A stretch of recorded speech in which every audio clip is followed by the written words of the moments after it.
Эзний хайр инрэл дуустдаггүй. Өршөөлт нь төгсгөлгүй. Өглөө бүр энэ нь цоо шиг. Таны итгэлт байдал юутай аавгаавэ.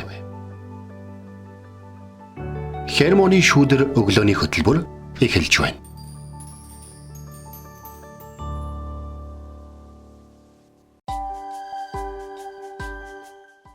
Өглөөний мэнд. Итгэл радиогийн эфирээс Хермоны шүдэр өглөөний хөтөлбөрийнхөө эхэлж байна. Эфирт пастор Сайна болон хөтлөгч Бэлгэнаар ажиллаж байна. Сонсогчдаа сайхан амарсан уу, танд өглөөний мэндийг хүргэе. Энэ өглөөг Лев Толстой хийсэн нэг үгээр эхлүүлэе гэж бодлоо. Бүгд дэлхийг өөрчлөх тухай боддогч хинч өөрийгөө өөрчлөх тухай боддгоо гэж Лев Толстой хийсэн байт юм байна. Гэхдээ хүн өөрчлөгддгүү гэж зарим хүн ярьдаг. Гэхдээ бурхантай уулзсан хүн өөрчлөгддөг юм аа. Тэгэхээр Лев Толстой гэдэг хүний энэ үг бол бас мундаг үг шүү, тэ. Тэгээ ер нь бол хүмүүс өөрсдийнхөө тав дахын төлөө, өөрийнхөө эргэн тойрны төлөө, ер нь эргэн тойронд нь байгаа хүмүүс бас өөрийг одоо тэ ойлгож, дэмжиж одоо явж явах хэрэгтэй гэж бодохдоо тэрийг хэтрүүлээд тэгээд маш хүнд хэцүү байдалд бол ордог ба. Тэгээд Есүс Христийг энэ дэлхийд ирэх үед бол хүмүүс Есүсийг яг тийм байлгах гэж бол оролдсон байдаг. Гэхдээ Есүс бол яг хажууд нь байх үедээ байгаа. Яг эдгэх үедээ эдгээгээд байнгээ бодж л өөр хот руу яваад очдөг байсан. Тэгэхээр бид нэр Есүс Христээс сурах нэг зүйл нь юу гэхээр хамгийн гол зорилго болох зүйлийнхаа төлөө үргэлж явдаг байх нь маш чухал байгаа. Харин одоо юу гэдгийг те өгдгийн бусдыг өөрчлөх тухай, дэлхийг өөрчлөх тухай, улсаа өөрчлөх тухай олон зүйлийг хүмүүс ярьдаг боловч хэрэв өөрөөс нь өөрчлөлт эхлэхгүй бол тэр бүхэн боломжгүй гэдгийг ойлгохлоос их цаг хугацаа ордог юм шиг санагддаг шин. Тэглгүй яхаа. Итгэгч бид ч гэсэндээ тий өөрсдрүүгээ өнгөж харахаас өмнө бусдыг хардаг шүү дээ. Энэ өөрчлөгдчихдөг юм байна та. Энэ ингэчүүл ер нь би энийг ингээ болчих гээд байна гэж боддог. Гэхдээ өөрчлөлт танаас эхлэх болно шүү. Таны хандлага, таны үг зөв байж ич тэр хүнд нөлөөлөх өндөр байх болно. Тэгжиж тэр хүн өөрчлөгдөх болно гэдгийг битгий мартаарай. Тэгээд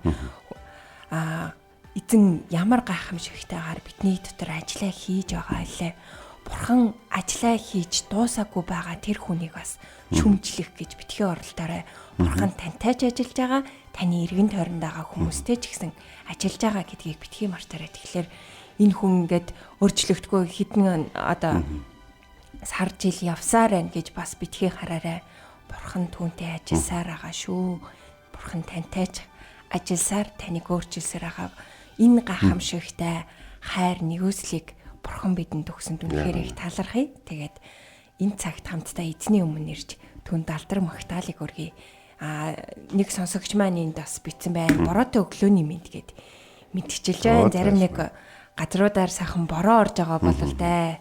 Энд бол сайхан бүүдийсэн сайхан өглөө бидний хөөгдөж байна. Тэгээ бороо харахаа ороог байна. Тэгээ хаана сайхан бороо орж ийнэ вэ? Тэгээ сонсогчтаагаас хуалцаад өглөөний мэд гэд мэдчлээ орж ирж байгаад баярлалаа. Тэгээд хамтдаа эзэн далдар магтаалыг өргөцгөөе.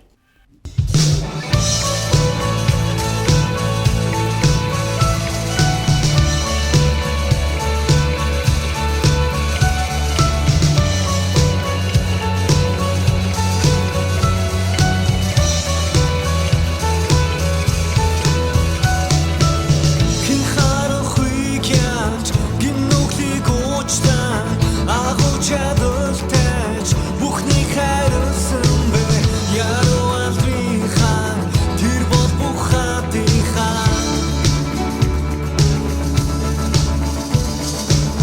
бүх дэлхийг өөрийн алдраараас сэргсэж сүрж авсан гараа гайхан алмаар усан яруу алдрын хаан тэр бол бухатын хаан гайхамшигтнийг үсээ энэ мосус хүрхай миний үрийг татуу загалмагч та үрсэ миний төлөө нас баар их чулуун та намайг дуудсан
чөлөө та намайг дуусан.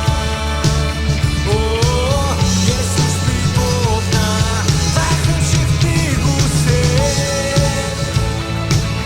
Энэ бодол хүрхай миний үрийг татуу. Заавал та үсээ. Миний төлөө нас ба. Ирэх чөлөө та намайг дуусан. Оо Есүс би дууна бүх хүссэн тань төлөө.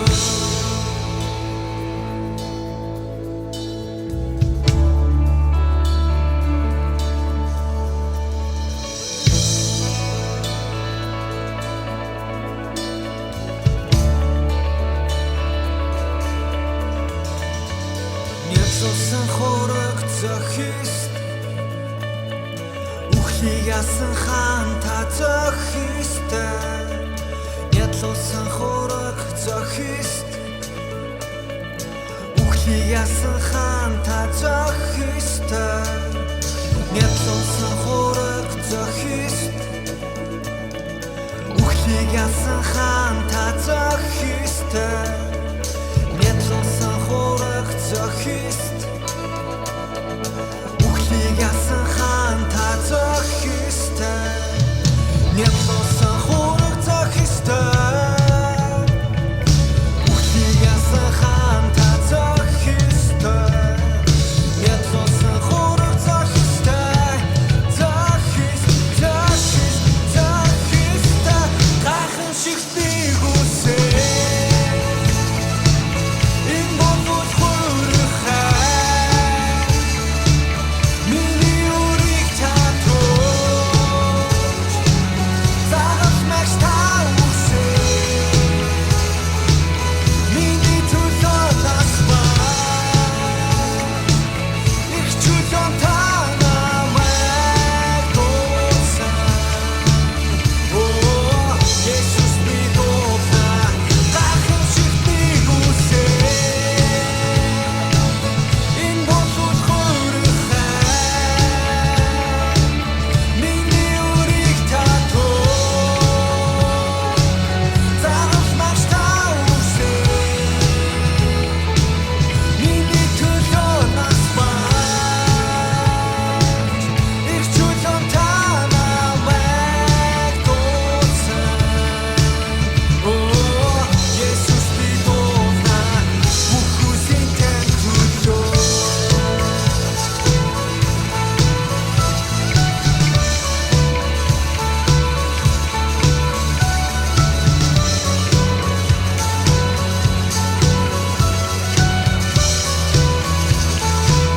Гайхамшигтыг үсээ.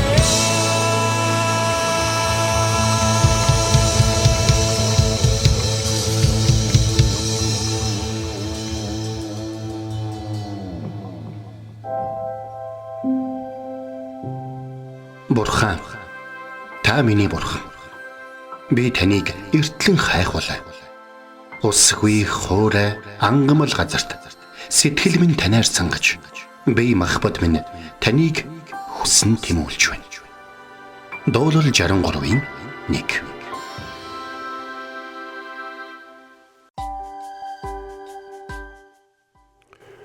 За энэ өглөө маш их онцгой өглөө эхэлж байна. За тэр нь бол яг юу гэсэн үг вэ гэхээр өглөө босоод гэртээ ингээд сэрүүн байжсэн чинь ариун бичээс нийгэмлэгийн нэг өглөө болго явуулдаг. Өнөөдрийн үг ирэхгүй. Тэр чинь хамгийн гайхалтай нь юу гэхээр одоо бидний хуваалцах байгаа Матай 7 дугаар бүлгийн 2 дугаар ишлээс. Тэгэхээр би өнөөдөр эзэн бидэнд хэлхийг хүсэж байгаа үг гэдэгт бол маш итгэлтэй.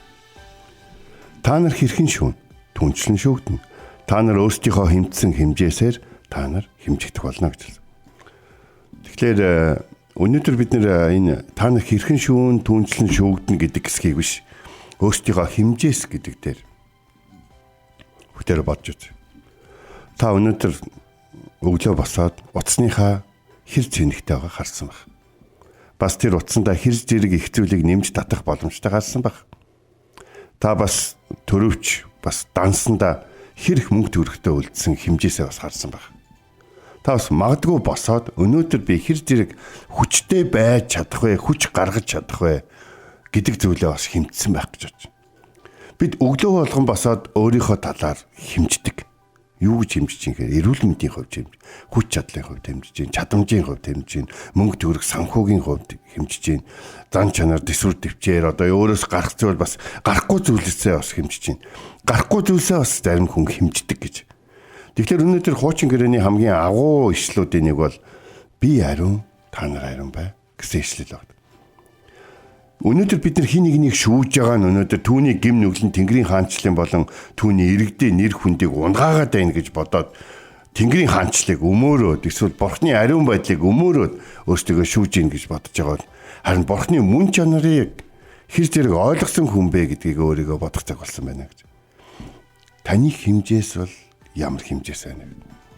Өнөөдөр бид ардчилсан нийгэмд ажиллаж амьдарч байна. Тэгээд юу гэж ярьж юм гэхээр чиний эрх миний хамрын үдгээрээр хязгаарлагдж байгаа шүү гэж тэ.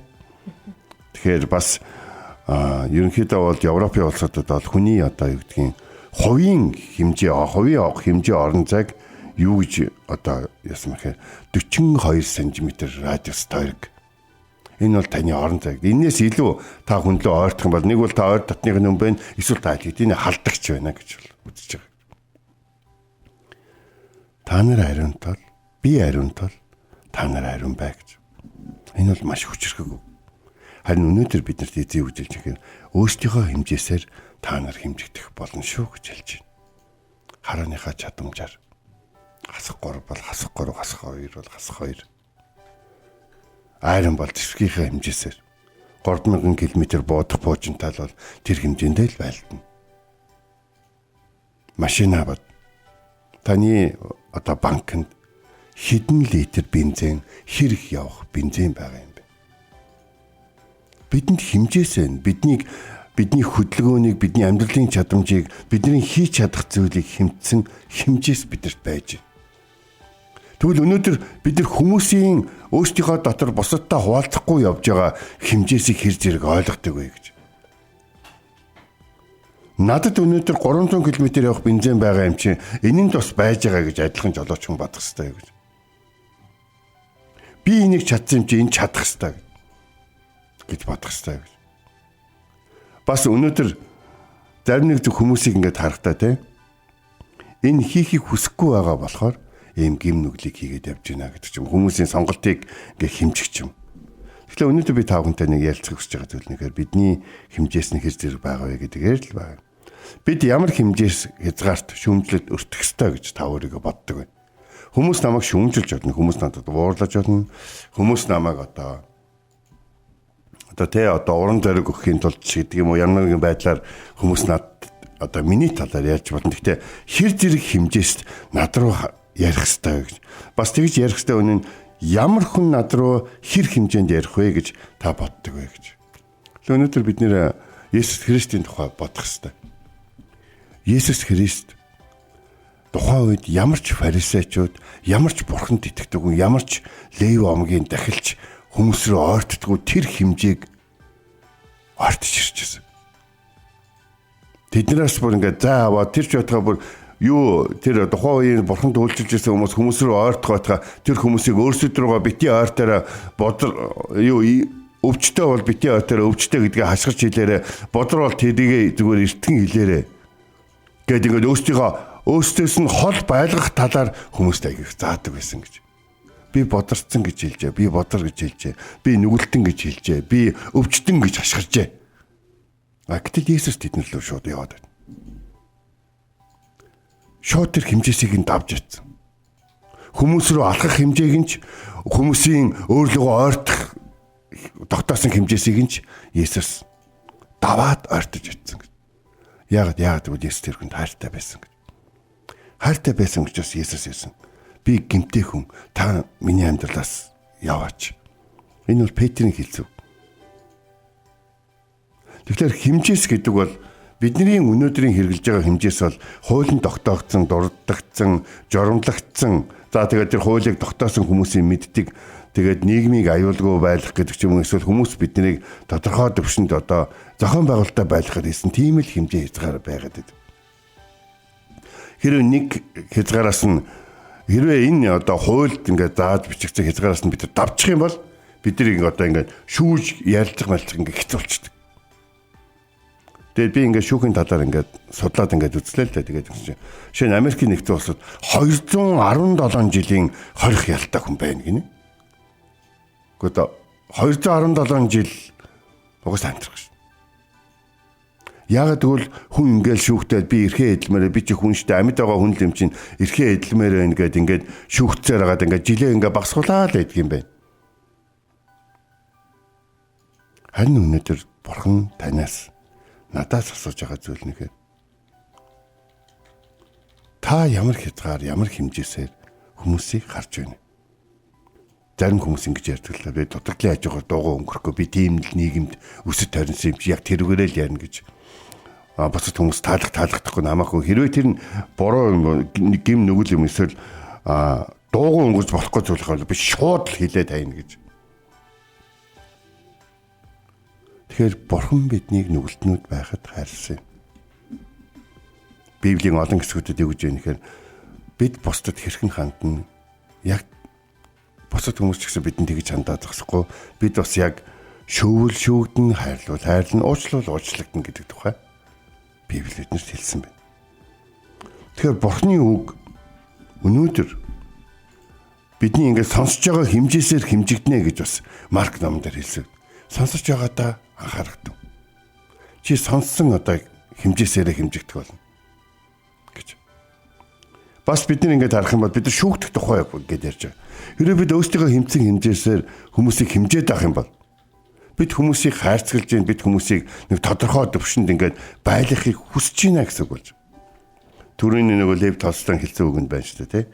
Дэлхийг өөрчлөхийг хүн болгон л хүсээ яваад байдаг гэнэ. Өөрийгөө өөрчлөх тухай ерөөсө боддгоо гэж.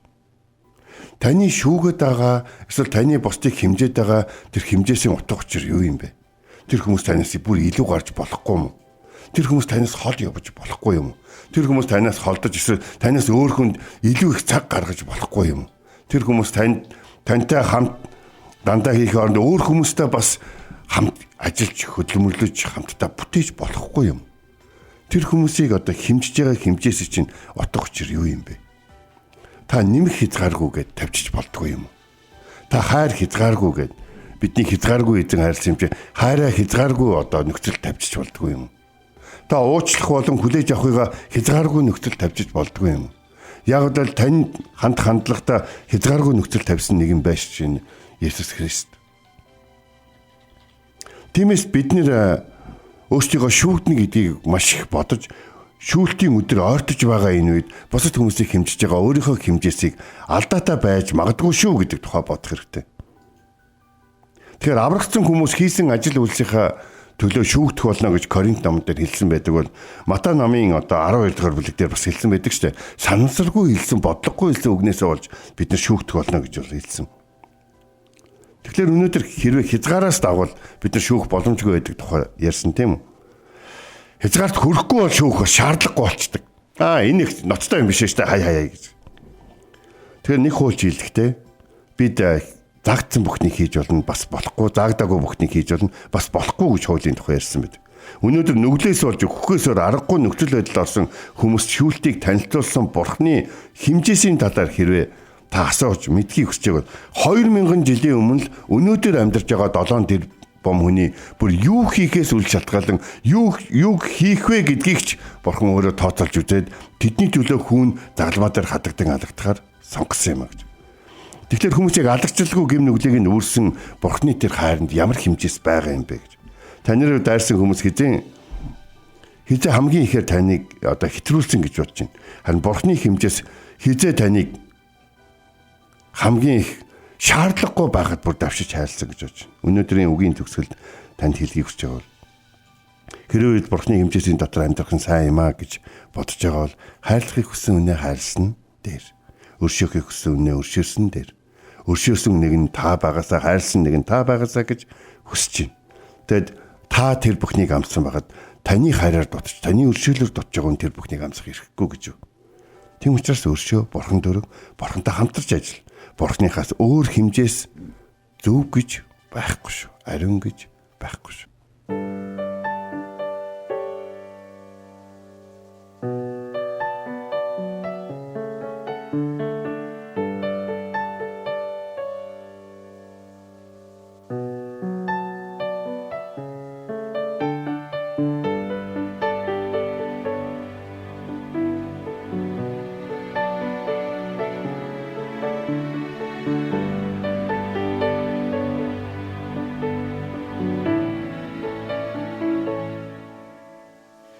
Бүдэрч явхаа бүр хизам даалгах үед бүхнээс хүчтэй таны хайр буруудаж намайг дүүцэн харах үед явхаа хосон зүр сэтгэл минь хамгаас хүчтэй таны хайр амин галыг өгсөн.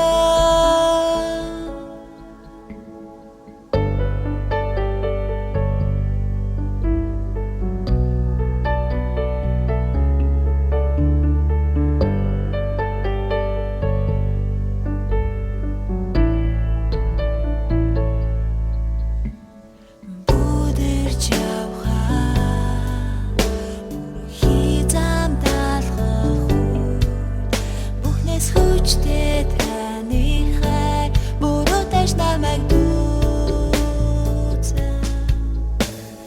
харах үед явхаа сон зүр сэтгэл минь хамгаас хүчтэй таны хайр амин галыг өгсөн.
Амен. Өнөөдөр бид нэр үгийн цагаараа Матай номын 7 дугаар бүлгийн 2 дугаар ишлэлээс суралцлаа. Та нар хэрхэн шүүн түнчлэн шүүгдэнэ. Өөрсдийнхөө хэмтсэн хэмжээсээр та нар хэмжигдэх болно. Өмнө бид Матай номын 7 дугаар бүлгийн 1 дугаар ишлэлээс суралцж байхад хэлжсэн. Шүүх гэдэг үг нь сонгох, ялгах, буруу шаах, өшөө авах гэсэн утгуудыг илэрхийлдэг. Мөн хараал гэсэн утгыг ч илэрхийлж олдог юмаа гэдгийг хэлжсэн. Тэгээд эдгээр ишлэлүүд нь бусдыг шүүх нь хориотой гэж хэлээгүй. Харин тэднийг буруу шаах байдлаасаа болж тэдний дотоод хандлагыг шүүх ёсгүй гэдгийг хэлсэн шүү дээ. Тэгэхээр таны шүүж байгаа хүн таны хэмжээсээр хайр болон өршөөлийг амсах ирэхгүй гэж юу? Та үнэхээр ярих ба шүүх хэрэгтэй нэгэн мөн үү гэдгийг та бодоод үзээрэй. Тэгээ пастор маань үгийн цагаар мөн хуалцсан шүү дээ. Таны шүүгээд хэмжээд байгаа хэмжээсийн утга учир нь яг юу юм бэ? Та сонссон хэмжээсээрээ ч мөн хэмжигдэн, шүүсэн хэмжээсээрээ ч хэмжигдэх болно.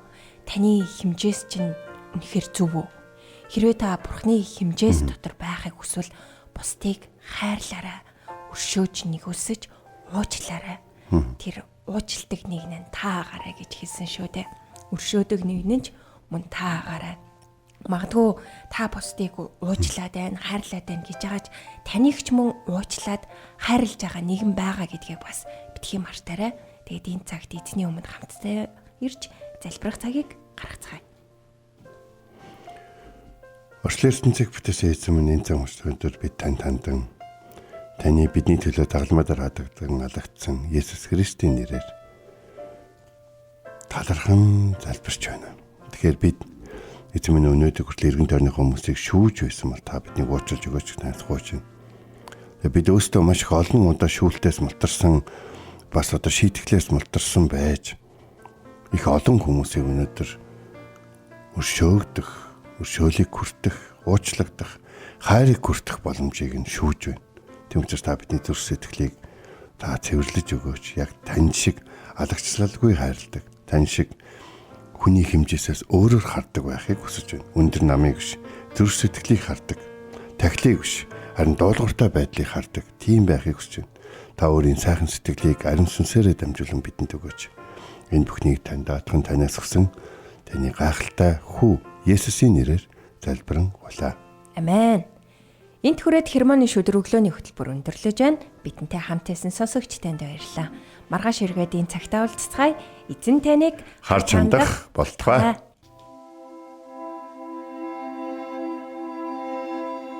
Эзэн зүрхийг чинь Бурхны хайр ба Христийн төвчөрт чиглүүлэх болтугай.